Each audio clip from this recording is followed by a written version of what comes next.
Hi everyone, welcome back to our show and tell sessions. This is episode 2. This is Juliana, and today I'm joined by Neil VKC and Mike Robbins.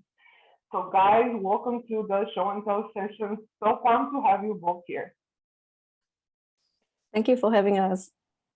Yeah, likewise. Thanks for having us, Juliana. So my demo session is really about how we can convert free text that people just type in into something that can give us an indication of the sentiment and basically giving us a way of understanding what is being written in a text format much better. So in the past, textual information has been really difficult to digest just because you would have to have someone manually reading over. So textual information I'm looking at here is really, NPS data, and you can also get product reviews or just general feedback that you can get in a website in the format of free text. So this allows us to really automate things a bit better and derive some visualization and reporting to kind of inform us about the next step to take for that. So I'm going to show you how we can do that quite easily on Google Sheets. So I'm also going to be talking about text data. So on a similar lines, I'm going to be talking about GPT-3 specifically, which I'm sure folks have heard a little bit about before. It's all about kind of text generation and token generation. So I'm sure you've seen it floating across the internet or its predecessor, GPT-2 from OpenAI. And I'm really going to be kind of talking about the background of what it is, what it can be used for, and how you can get started sort of using it today, as well as a bit of the kind of limitations and thinking around it. And really the idea is just to demonstrate how easy it is to use some of these models, very similar to what Millie's going to run through, is, once upon a time, a lot of this stuff was, very restrictive, or you needed, lots of engineers or lots of compute in order to take advantage of these services. But certainly within the past couple of years, we've seen a massive democratization of a lot of these models for doing lots of this machine learning. So in a similar vein, I'll be talking about GPT-3 and all sorts of text generation and fun things that we can do with that. Oh, this sounds exciting. I'm ready for this. And yeah, I'm gonna let you have the stage. All right, I'll share my screen. Okay, so as I mentioned, this is going to be sentiment analysis on user feedback in the form of reviews, free text feedback kind of format. So the goal here is really to allow us to drill down into the topic and entity of the sentiment. So for example, in a free text, it's not enough to just know the overall sentiment of that feedback. It would be really helpful to know what is the reason for this sentiment. Is the sentiment associated with let's take, for example, I'm going to use IMDb data in this particular case. So you could be looking at sentiment associated with the plot or with the actor, actress, or it could be associated with just the genre of the movie in general. So there are a lot more we can deep dive into once we know whether the sentiment is associated with a specific entity or not. And I'm going to also demo this in a way that is very accessible to people. So I'll be doing this in Google Sheets. All right, so what we need first is to make sure we have access to Google Sheets and we have access to Google Cloud account with billing enabled project.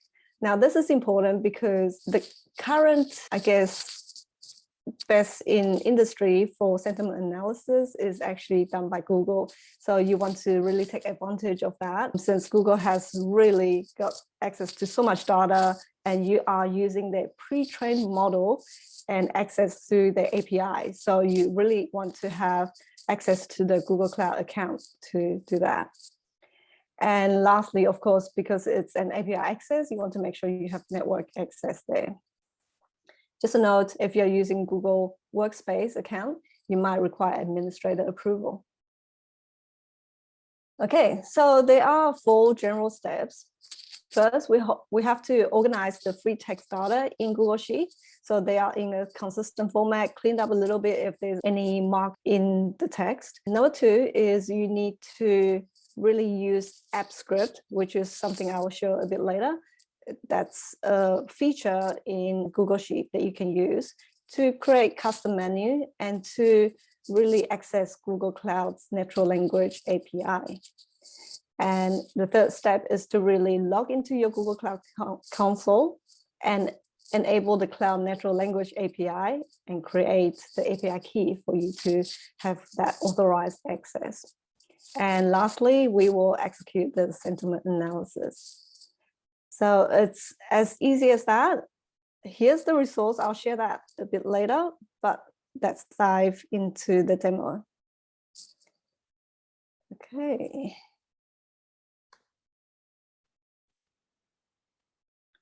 So what I've done is I have just obtained the Kaggle IMDb dataset, at least a sample of it. And I have just used a very small subset of that, which is just 3 entries here. And what I've done is really extracting the comments.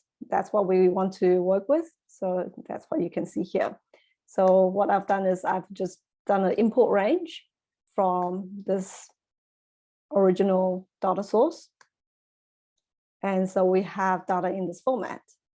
So remember that was our step 1. And we're looking at the content of the data. It's all good, normal text, no strange markup. Some strange, dots here, but that's fine. That won't mess up with anything. So you just want to kind of have a glance and make sure you clean up wherever it's needed. All right. So next, what we want to do is look at app script. So you get to that through clicking extensions, app script, to open up a whole new editor where you basically use JavaScript to kind of be able to do the more advanced work. Now, I got this document from Google's documentation, which I showed earlier on in the reference link. And I just, come in and make the necessary adjustment that is needed. What you'll see here is I need to enter my API key. So that's what we'll do as the next step. And I'll show you how you can do that quite easily. But after that, you will also see some of the functions defined here. And I'll just step through this a little bit. So first of all, we want to define our column names. We have comments, sentiment, and ID. And you'll notice that that corresponds to the column headers, ID, comments, and sentiment, so that we can refer to that a bit easier. And of course, if you have a different header, you can change that to reflect the change. And what's interesting here is on open, this is to really add one menu item. So when your Google Sheet document is opened, what it's trying to do is it will create a menu called Sentiment Tools, and it will have an action item with the text, mark entities and sentiment. And what it will do is it will call the function called mark entity sentiment, which is here. And I will show you. That's this. So you can see sentiment tool is what will be added to your menu. And when you click on that, you can click on mark entities and sentiment. So that's the purpose of this function. All right, so if you click on that, what will happen is it will go to your review data, which if you come back here is this tab, review data. And it will just look at all the data that you have there and will note down the number of rows you have. And then it will loop through the rows a little bit later. Let me have a look. Yep, this is just getting all the output format ready for you. So that's what will be populated a bit later once it has the content of your sentiment returned by the API. And what you have to do then is really populate that. All right, but what are we populating that with? You'll see here, what we have is we will get a list of entities and their sentiment details from the API. So this is the really powerful part about Google's natural language API. It's combining NER, which is named entity recognition, with sentiment analysis. So not only can it give you information about sentiment, it's connecting the sentiment to the entities identified in the text. Right, and while processing, it will also show you a toast. So I'll show you what that looks like a bit later. And as I mentioned earlier on, it does loop through the number of rows you have. So in our case here, we have 3 rows. So it will step through the 3 rows in a loop and really just access the API and then get all the entities. And then another loop here to really loop through them and get all the details and populate in our result tab, which is here, entity sentiment data. All right. Then here, what you can see is this is the API endpoint that we are really hitting. And it's this URL with the key, which is the API key that we will provide very soon. And then this is just some configuration and options that you can supply. So that's pretty much it. It's fairly straightforward. So what we want to do, as I mentioned earlier on, is come back and get that API key. So to get the API key, you have to log into your Google Cloud account. And that's first, make sure the API is enabled. So what we want to do is go to APIs and services. You can see enable APIs and services. That's what we want to do. Just waiting for this to load. Okay, and then we click that. Now we want to search for natural language.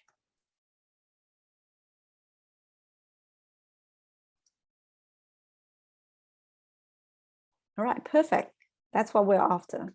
So we click into Cloud Natural Language API and we click on Enable.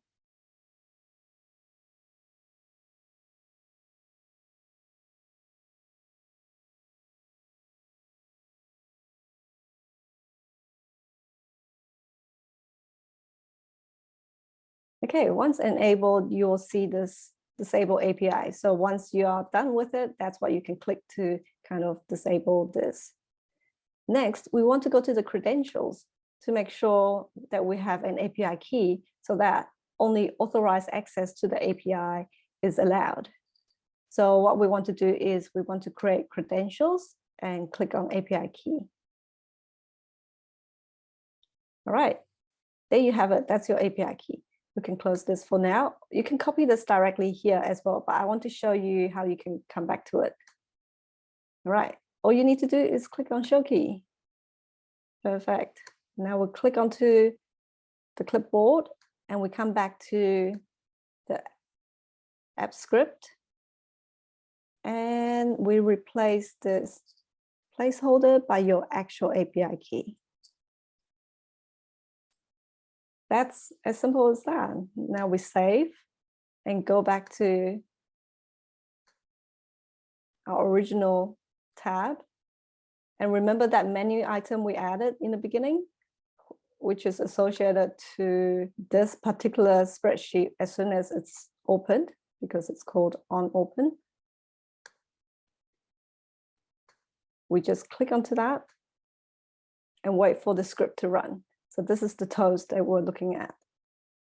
So what you're looking at here is the sentiment value. Now I have done conditional formatting to indicate how positive or how negative it is. So 0 being neutral, 1 being positive, -1 being negative, you can see the color indicates the strength of the sentiment in either direction, positive or negative. So this first one is indicating a negative sentiment. And when you read the comment, it really does look like it's a negative review.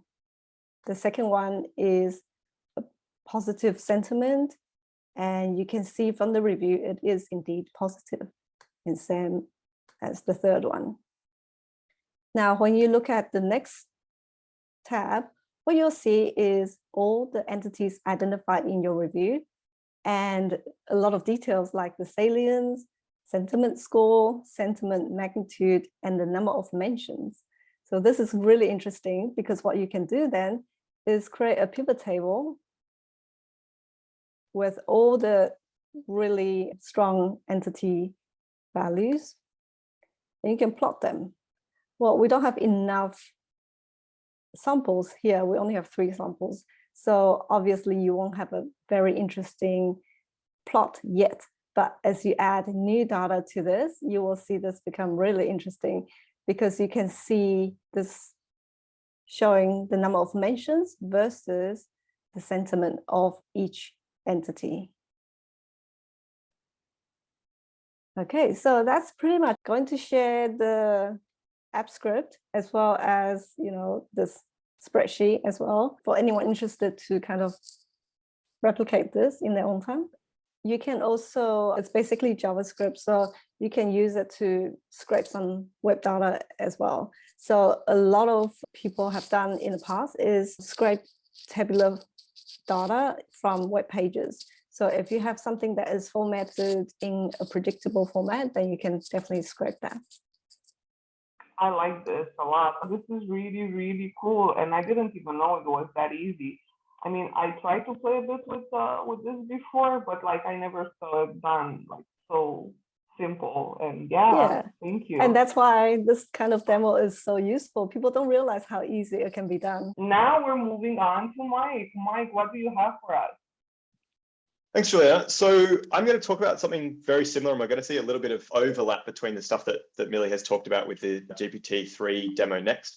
And really what I want to talk about is kind of text generation and more generally kind of some of these machine learning models that are far more accessible. So Millie's just kind of walked us through, some of those commoditized interfaces that are now available for being able to do this sort of stuff. And another example that I think a lot of folks will have seen in the past couple of months is GPT-3, which is basically a language model with the sole goal of predicting the next word in a sentence or in a given prompt. And it's pretty good at doing this. And the way that it basically got very good at doing this is it got trained on a huge amount of data. So billions and billions of different words. So it had information from Wikipedia, it had information from various websites across the web, as well as kind of books. And for some of the models, it read code and that sort of thing.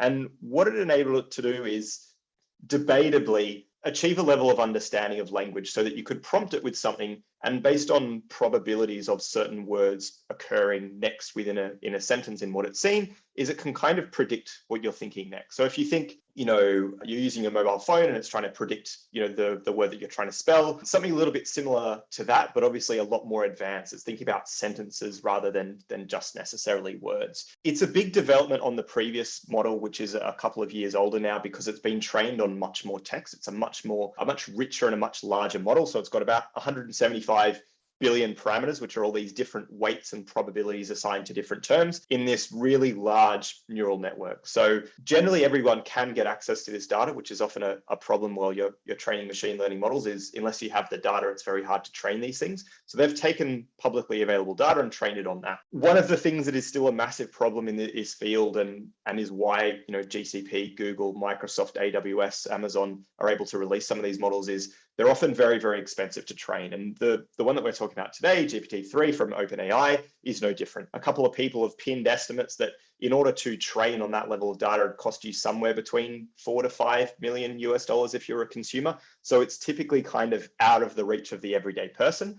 But where we can benefit from it is that they've done the training for us. So we can simply use an API or integrate with it to get some of those benefits, as well as potentially being able to fine tune the output of what it's basically generating as well. And really probably the most unique thing from a lot of these other language models that are out there, your Google kind of models where it's kind of predicting, the next word or next 3 words you want to send an email, is it really has this notion of attention.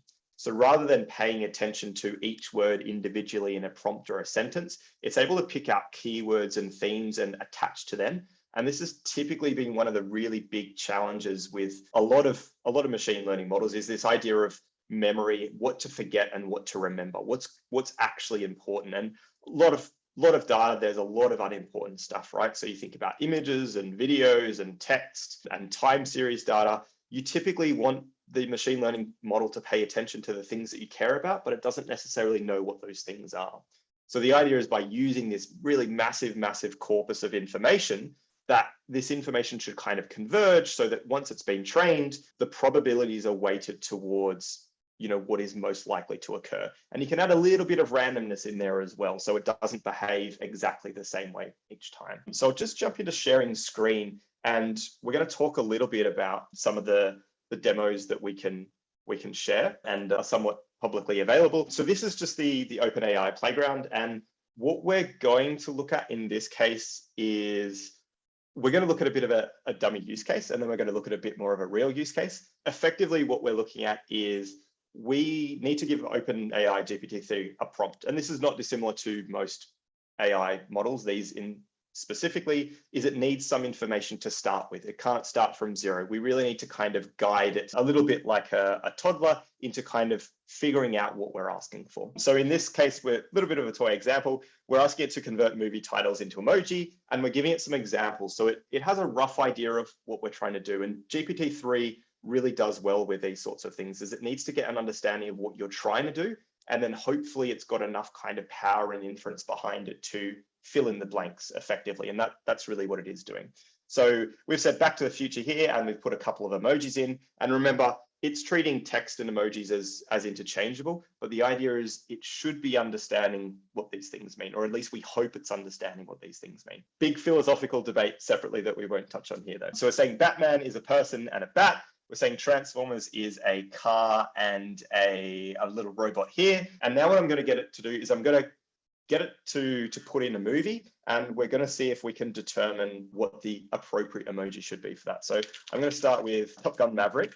Now, this is a reasonably new movie. GPT-3 has been trained up until about mid-2021. So it's not really going to have a particularly strong concept around what this is, but it's probably going to have a bit of an idea around what Top Gun is, because it's a significantly older movie. So we're going to do that, and then I'm going to put a colon on the end here, and I'm going to hit enter, and I'm going to get it to try and complete that sentence, and we will see what it comes up with. So it's come up with a helicopter and a medal, which is not particularly far off, but we can probably do a little bit better. So if we just go Top Gun, for example, and we delete what it's produced, we'll try and get it to autocomplete again. And we're probably a little bit closer here. So we've got an image of a jet, we've got an aeroplane seat, which I didn't realize was an emoji, and we've also got a gun here. So the idea here is that it's learning what we want to do in some instance from the prompt that we're providing, and it's able to generate a bit of inference from that. So I'll do another one. We'll do Jurassic Park and see what it auto completes for that. And you can see that's a really good one. So it's a little small there, so I'm going to make it a little larger. We've got 2 dinosaurs and we've got a tree, which for Jurassic Park is pretty damn good, I think. So I'll remove this last one, and then just to show that it's kind of truly live and we're not cheating anyway, I'll get a suggestion from either yourself, Juliana, or Millie as to a potential movie that you'd like to see the emoji representation for, and we'll give that a go. I would do Fight Club. Fight Club? Sure. Yeah. All right, so Fight Club, I mean, fight is a bit of a gimme. That's an easy enough to develop an association for. So it's got a boxing glove there, and then it's got a person running. So not particularly far off. What about yourself, Millie? Let's say Midnight in Paris. Oh, that's a good one.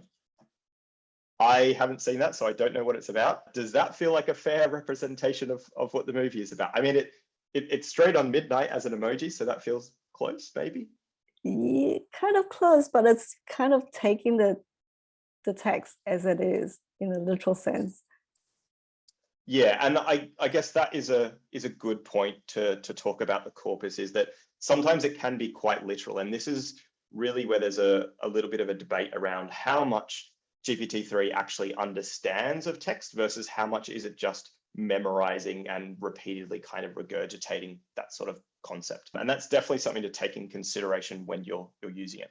I think it's so interesting that's a little that bit of they an have example. the love emoji though, because it assumes that Paris is romantic. So I think that heart emoji is interesting.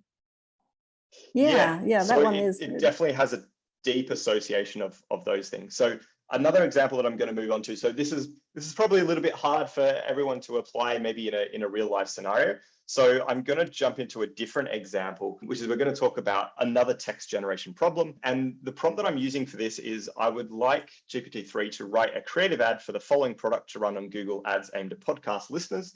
And the product is sentiment analysis is a great way to understand customers by analyzing NPS and other feedback on your website. So that's going to be the prompt that we're going to provide it. We're telling it we would like it to develop an ad, write some copy for an ad. So we'll see what it basically comes up with. I've tweaked this a little bit more, so it's generating a little bit more text, and this is what we've got. And understandably, it's doing the copy in ad style rather than necessarily natural language. So looking to understand your customers better, sentiment analysis is the way to go. By analyzing NPS and other feedback on your website, you can get a great understanding of what your customers are thinking. So why wait? Sign up for sentiment analysis today. So it's got some things definitely right there. You know, sentiment analysis is probably more of a service than a product, but you know, it clicked onto kind of great understanding of your customers and NPS as well. So you can imagine it would be very easy to start to apply this to other products and other services as well, and kind of genericize this in various different ways. So that is, you know, one of the really powerful things around being able to go through these examples and figure out what to do. So there's a bunch of different things, and we've just gone through 2 quick ones that GPT-3 can do, but there's a lot of stuff you can do around generation of code, generation or summarization of information, extracting structured data or keywords out of text. So anything you can think of that is involved in generating text that might have a clear input prompt, it's typically pretty good at. One of the easiest ways to get started is to sign up and log into the playground, which is just what I'm using at the moment. There are a bunch of presets and examples in here as well. So we can jump in and look at a Q&A example. And the Q&A example is really designed to demonstrate that it's learning things along the way. So we can put in a general purpose sort of trivia question. What is the furthest planet from the sun? And hopefully it's going to give us a reasonable answer and a reasonably up-to-date answer as well. So a lot of this is about learning representations and learning associations, which we can kind of see demonstrated in the fact that it's read so much of this information. But some of the things that we need to be kind of considerate of when you are using this sort of model is it is very, very highly dependent on these prompts. Sometimes you need to kind of manipulate the language or manipulate what you're looking for in order for it to get a better understanding of what you're actually after. So a lot of these examples in the playground have been, you know, well tested and iterated on. So it's very clear what it's trying to do and what your inputs and what your expected outputs are going to be.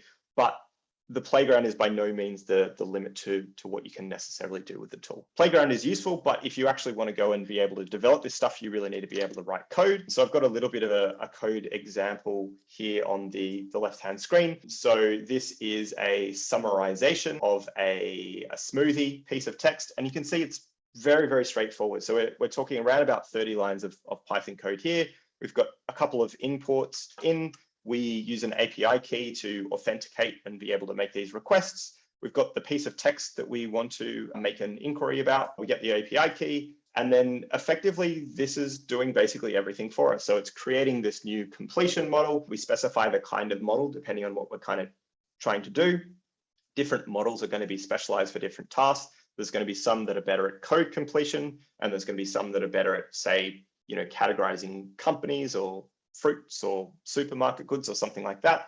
And then we've got a bunch of other parameters that we won't go through in great detail, but these typically look at how to penalize inputs as well as kind of randomize the inputs as well, so that we won't necessarily get the same predictable output for the same prompt every single time. Depending on that temperature setting, we can move it to be warmer or colder and shift how that basically works. As you're working through the playground, you've also got a view code button that you'll see here. And again, it's very, very simple. So you can see, just like in Millie's instance, it's not particularly difficult to get started with a lot of these tools and get started exploring them. So that's a little bit about GPT-3 caveats. So one of the things that you need to be aware of kind of in all of these almost every machine learning model is it's always great to have an awareness of what it's been trained on and how it's been trained on that data. So GPT-3 is similar in a lot of senses to a lot of other models, which is it does have a tendency to inherit the bias of whatever it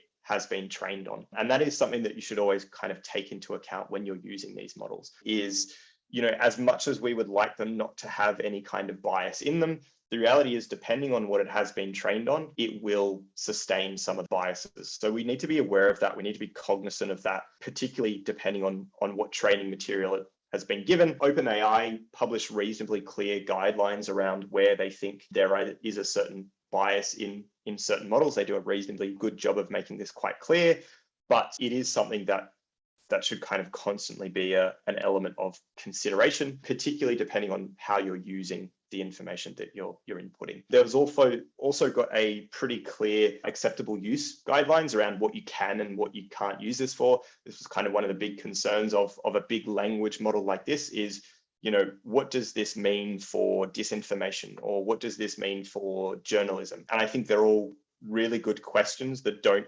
immediately have clear answers at the moment. There's lots of opinions on AI and its kind of role in society as kind of a tool for good and potentially a tool for bad. And it's probably one of the biggest topics that needs more significant discussion around kind of the ethical uses of some of these tools. So it's fun to think about. It's a lot of fun to play with. So the last one I'm going to walk through is a little bit different from text, but again, I'm hoping people have probably seen it over the past couple of weeks or past month or so over the internet, which is another model from another model from OpenAI called DALL-E, and from WALL-E, the movie. And rather than a text-to-text model, which is what this is, we give it text and we expect text as output. What we actually get as a result is we input text and it generates an image.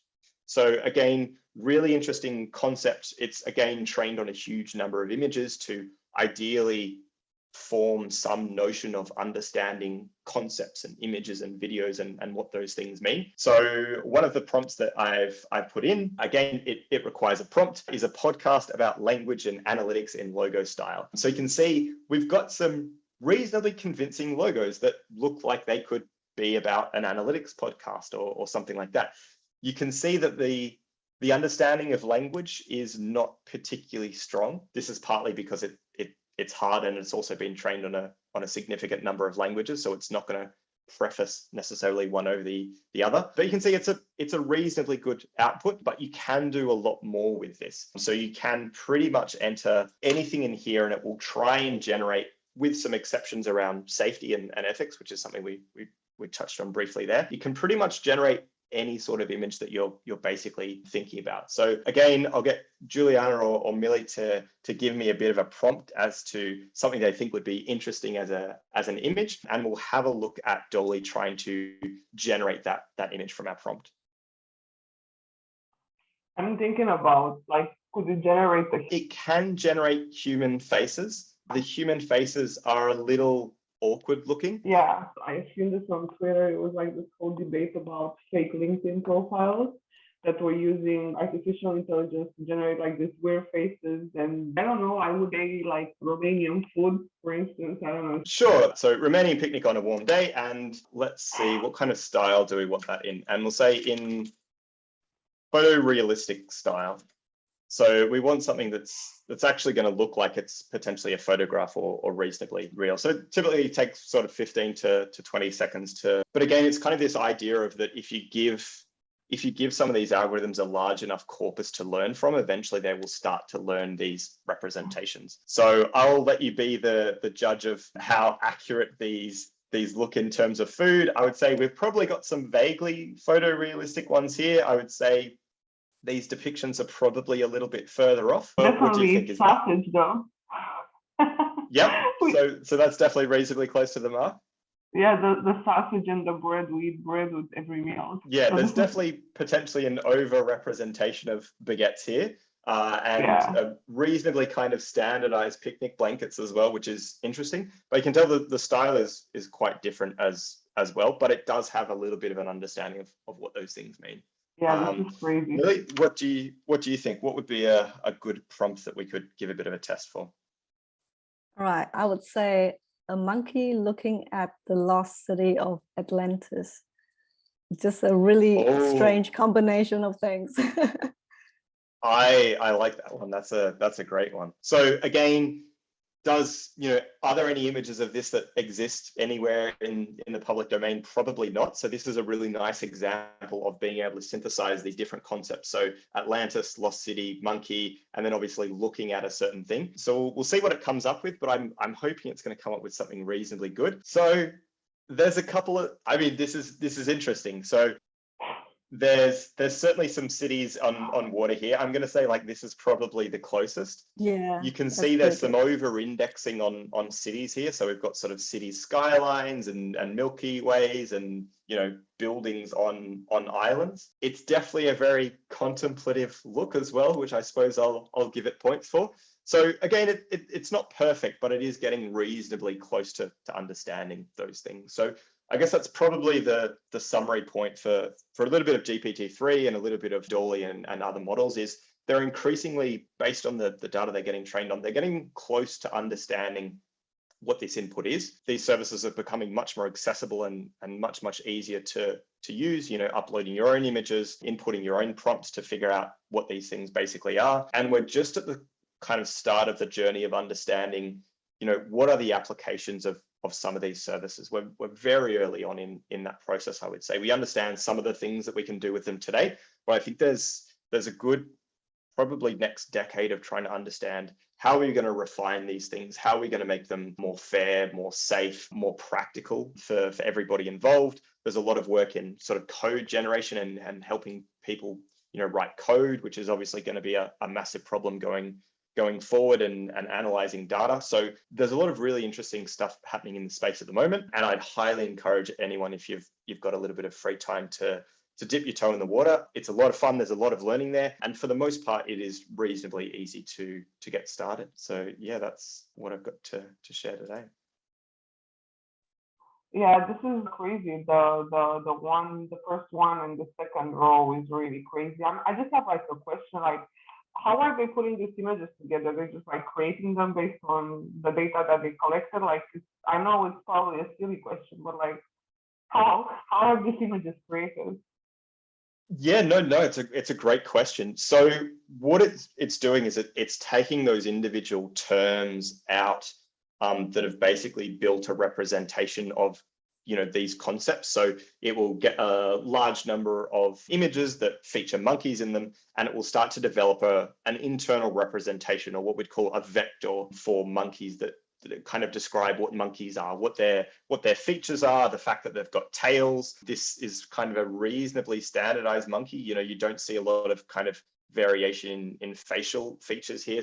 So that's again indicative of what it's necessarily been trained upon. And it starts to combine those vectors together. So it'll take, okay, what do I think a city is? What do I think Atlantis is? What do I think a monkey is? And then it will basically mash those vectors together to try and form a representation of those concepts. And it will lean towards certain styles based on what it's seen before. But all of these images are, they're entirely new. They haven't really been seen before. Small parts of these images are probably, reasonably good representations of what these things may have been originally. But if you were to look at some of the data that this had been trained on, these things would be largely unrecognizable.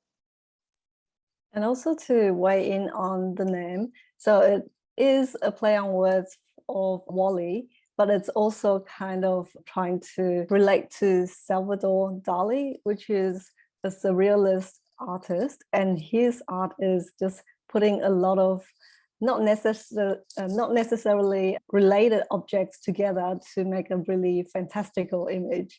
So I think it's really playing on that. Yeah, absolutely. And there's lots of really interesting stuff you can do with kind of art styles here in terms of, you can obviously do things in the style of DALL-E or Monet or another artist. And it's really building up concepts of, what media looks like, what art looks like, as well as these kind of internal representations around objects and themes as well. So yeah, that's a little bit about 3 and DALL-E, both open AI models. So if you have a look at openai.com, you'll be able to, I believe now, register for most of these services and start having a bit of an experiment around with them. Yeah, thank you guys so much. I'm gonna ask you to share all these links with me so I can put them in the description, and I'm excited to go. No worries at all. Thank you so much for having us.